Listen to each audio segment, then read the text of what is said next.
सत्संग किया है राम रहीम ने और तमाम नेता उनसे आशीर्वाद लेने पहुंचे।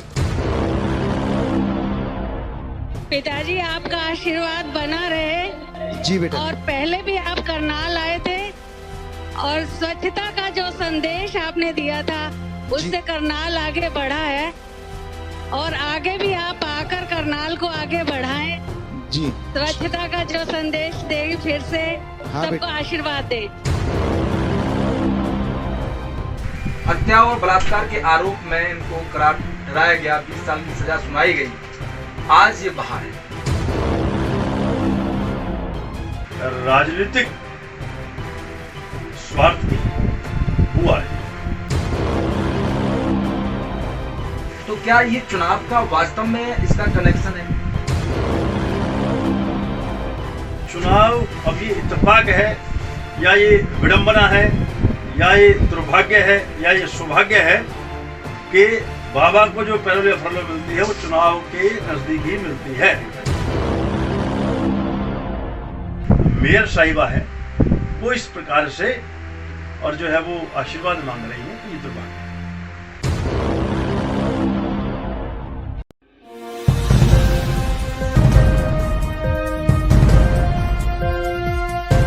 नमस्कार, आप देख रहे हैं नव समाचार। मैं हूं रमाकांत उपाध्याय। हम आज गुड़गांव के बार एसोसिएशन के पूर्व प्रधान रहे कुलभूषण भारद्वाज अधिवक्ता हमारे बीच में मौजूद हैं। हम आज चर्चा करना चाहते हैं जो कि 2017 में राम रहीम जो कि बलात्कार और हत्या के आरोप में 20 साल की सजा सुनाई गई, उस व्यक्ति को 40 दिन का पेरोल मिलता है, बाहर आता है।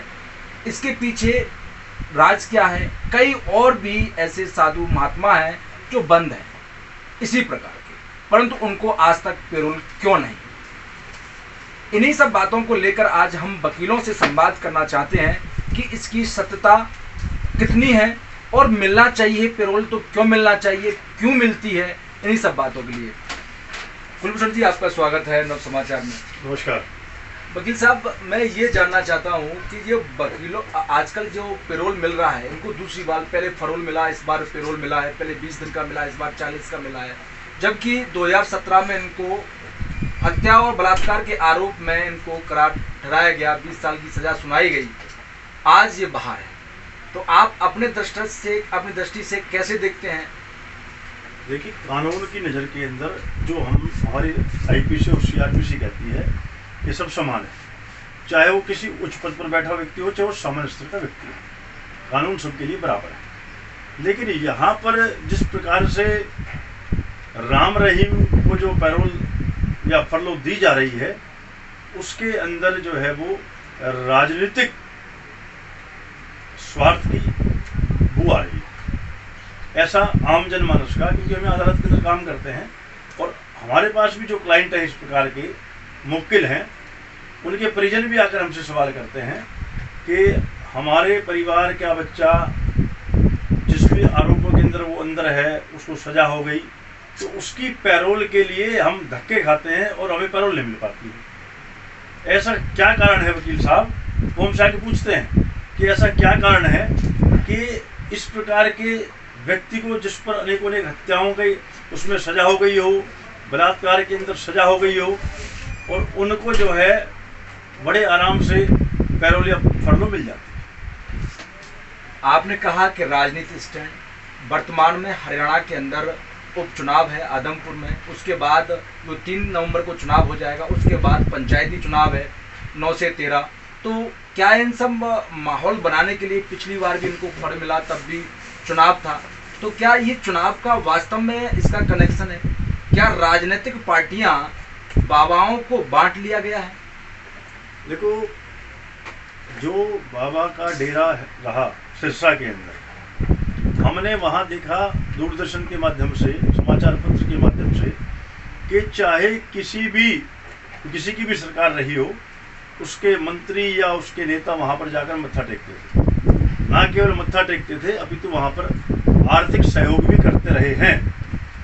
लेकिन पहली बार मैंने जैसा आपसे कहा ना कि हमसे तो क्लाइंट जो मुवक्किल हैं जिनके बच्चों को सजा हो चुकी है मुकदमों के अंदर, केस के अंदर, तो वो जब हमारे पास आते हैं कागज पूरे करने हैं, वो कहते हैं कि हमारे को आज वो नहीं मिला, आज हमारे को डी साहब ने बुलाया था, वो नहीं मिले, और वो उनको पैरोल और फरलों के लिए बहुत ज़्यादा जो है वो जद्दोजहद करनी पड़ती है। लेकिन यहाँ पर क्या है कि देखते हैं तो बड़े आराम से मिल जाती है। तो निश्चित रूप से इसमें कहीं ना कहीं कि चुनाव अब ये इत्तेफाक है या ये विडंबना है या ये दुर्भाग्य है या ये सौभाग्य है कि बाबा को जो पैरोल या फरलो मिलती है वो चुनाव के नज़दीक ही मिलती है। बाबा और भी हैं, आसाराम है, रामपाल जी हैं, ये भी बंद है, इनको भी मिलना चाहिए। ये भी उसी प्रकार के केसों में बलात्कार, और आसाराम के पुत्र भी हैं साईं, तो उनको भी भाई फिर पैरोल मिलना चाहिए, उनको क्यों नहीं मिली अभी तक? मैंने कहा ना आपसे बात कि जिस व्यक्ति से लाभ मिलता हो, राजनीतिक लाभ, मुझे जो लगता है, जो मेरा अपना आंकलन है कि राम रहीम से राजनीतिक लाभ मिलता है, वोटें मिलती हैं चुनाव के समय, तो उनको पूरी तरह से जो है सुरक्षा घेरे के अंदर VIP ट्रीटमेंट जिसे हम बोलते हैं, उसके माध्यम से उनको उनके डेरे तक या जहाँ भी जाना चाहे पहुँचाते हैं, फिर लेकर आते हैं। तो ये इस प्रकार के जो भी आदेश हैं, मैं तो ये कहना चाहूँगा कि माननीय उच्च न्यायालय या माननीय सर्वोच्च न्यायालय इस पर स्वयं संज्ञान लें कि कोई भी सरकार हो चाहे वो कम से कम इस बात का ध्यान रखे कि इस प्रकार की प्रवृत्ति के, इस प्रकार के जो अपराध जिन पर सिद्ध हो गए हैं, उनको कम से कम चुनाव के समय, अगर आम जनमानस के अंदर, और लगता भी है, ऐसा नहीं लगता है, तो उनको पैरोल या फरलो ना दें। आप बुद्धिजीवी वर्ग से हैं भारद्वाज जी, मैं इसके साथ में ये भी जानना चाहता हूँ कि जिस प्रकार से ये पैरोल मिली है और भारतीय जनता पार्टी के नेता गढ़, जैसा कि आपने TV चैनलों पर देखा और समाचार में पढ़ा कि वहाँ की मेयर रेनू बाला गुप्ता भी उसमें उनसे आशीर्वाद मांग रही हैं, पिताजी चिल्ला रही हैं, तो आपने वो देखा, और भी तमाम भारतीय जनता पार्टी के नेता वहाँ मौजूद थे। तो क्या ये अपने चुनावों की इस प्रकार की तैयारी है? एक प्रश्न मेरा ये है आपसे।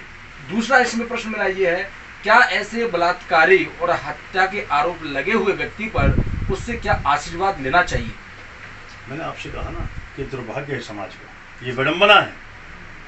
और मैं तो चाहूँगा कि भारतीय जनता पार्टी, मैं तो बार बार कहता हूँ कि जो पार्टी की रीति रही है, पार्टी की नीति रही है, एक बार DP यादव जी को अटल बिहारी वाजपेयी जी के समय में और पार्टी ने सदस्यता दे दी थी, 24 घंटे के अंदर अंदर इतना जबरदस्त जोरदार विरोध हुआ कि उनकी सदस्यता को निरस्त कर दिया गया। आज हम उस भाजपा को चाहते हैं, आज हम उस पार्टी, हमारी पार्टी जो भाजपा है उसकी रीति जो है, क्योंकि मैं कार्यकर्ता हूँ, आज भी मेरे मन में पार्टी के प्रति प्यार है, क्योंकि पार्टी को सींचा है हमने।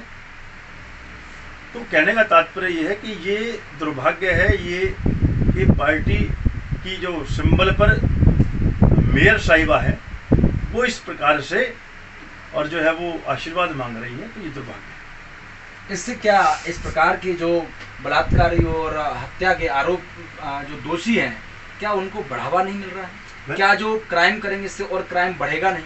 मैंने आपसे यही तो कहा ना, इससे समाज पर दुष्प्रभाव, इस प्रकार के लोगों के साथ सीधा सीधा जब आम जनमानस देख रहा है, और इससे ही ये सिद्ध हो जाता है कि निश्चित रूप से जो सरकार ने पैरोल दी है वो कहीं ना कहीं इसका सत्तासीन पार्टी जो हमारी पार्टी है उससे कहीं ना कहीं कनेक्शन है। हमारे बीच में कुलभूषण भारद्वाज अधिवक्ता गुरुग्राम से मौजूद हैं, जिस प्रकार से उन्होंने बताया कि आज देश का दुर्भाग्य है या फिर कानून की इस प्रकार से अवहेलना कर रहे हैं, जो कि 40 दिन की पैरोल ऐसे बाबा को या ऐसे नेता बाबा को मिली जो कि बलात्कार और हत्या के आरोप है। 2017 में ये उनको सुनाया गया था कि उनको 20 साल की सजा, ऑर्डर में साफ साफ लिखा है कि इनको 20 साल की सजा है। उसके बाद एक बार फरलो और एक इस बार पेरोल पर इनको छोड़ दिया। और साथ में ये कि भारतीय जनता पार्टी की आज कहीं ना कहीं धुआं फतीड़ी हो रही है, जगह जगह यही चर्चा है, हर चैनल पर चर्चा है, हर लोगों के बीच में चर्चा है कि भारतीय जनता पार्टी के नेता क्या लालच में आकर अपनी राजनीतिक रोटियां सेकने के लिए या फिर आगामी चुनावों में जीत हासिल करने के लिए ये बाबा से आशीर्वाद या ये कहा जाए किसी बलात्कारी से आशीर्वाद लेने के लिए पहुंच जाते हैं, तो ये क्या राजनीतिक करने के योग्य ऐसे नेता होते हैं? यह भी एक प्रश्न उठता है। इसीलिए हमारे हरियाणा के लोगों को खासकर यह देखना चाहिए कि वो व्यक्ति किसके साथ खड़ा है। आप क्या ऐसे नेताओं को जिताकर पहुंचाएंगे या राजनीति उनसे करवाते हैं, तो क्या आपके बच्चों का भविष्य क्या होगा? क्या शिक्षा का स्तर होगा? क्राइम कितना बढ़ रहा है? प्रतिदिन गुरुग्राम शहर के अंदर ही नए नए क्राइम सामने आ रहे हैं, और ऐसे नेताओं बाबाओं को छोड़कर बलात्कारियों को उनको पेरोल दी जाती है, और वो वर्चुअल इस प्रकार से बड़े बड़े सम्मेलन कर रहे हैं जिसमें लोग बाग उनसे जुड़ रहे हैं, तो इससे क्राइम और बढ़ेगा। तो इन्हीं सब बातों को लेकर कुलभूषण भारद्वाज ने स्पष्ट करते हुए कहा कि यह इस पर संज्ञान माननीय न्यायालय सुप्रीम कोर्ट को लेना चाहिए। आप देख रहे हैं नव समाचार, बेबाक खबर हर समय। धन्यवाद।